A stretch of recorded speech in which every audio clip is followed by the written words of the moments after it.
Hello, today I will show you how can I purchase rough diamond. Look at here.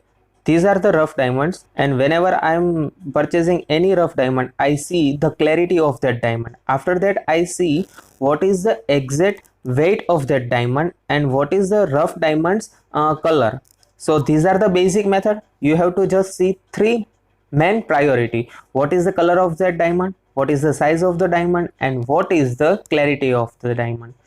Here you can see there are the different types of clarity. Inside that there is, here you can see the black diamond is rejection diamond, here also one rejection diamond, here one clarity wise diamond, and some of the diamonds are related to cleaving. So you have to just decide how many percentage inside the this particular wall rough diamond, what is the exact out rejection, or we can say the cleavings diamond, and what are the makeable diamond.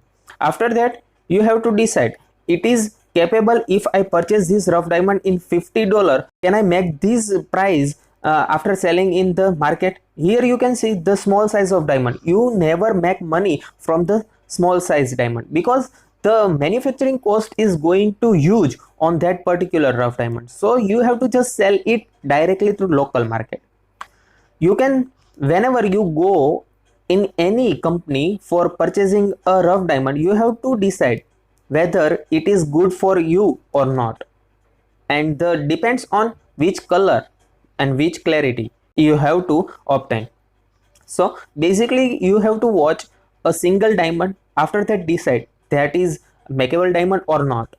If the percentage of makeable diamond inside that particular rough diamond is high or more, you can obviously, and you have to obviously purchase that rough diamond in $50 or $55. That is the maximum. You can get around 30 carat or 40 carat polished diamond inside from that. After that purchasing, you have to see each and every diamond. You have to do some assortment on that. The assortment, there are basic method of assortment, some of the makeable, some of the cleaving diamond, some of the we can say the bharpana. You can see here one hammer and one strip. You can do that types of process, but you have to focus on that which type of diamond I purchase, and what is the size, what is the clarity, what is the color of that particular diamond. So whenever I'm going to purchase any rough diamond, I just see the color of the diamond. If you get better quality and better color diamond, you have to purchase that, and you can manufacturing it. After manufacturing, you will obviously get a good profit inside that.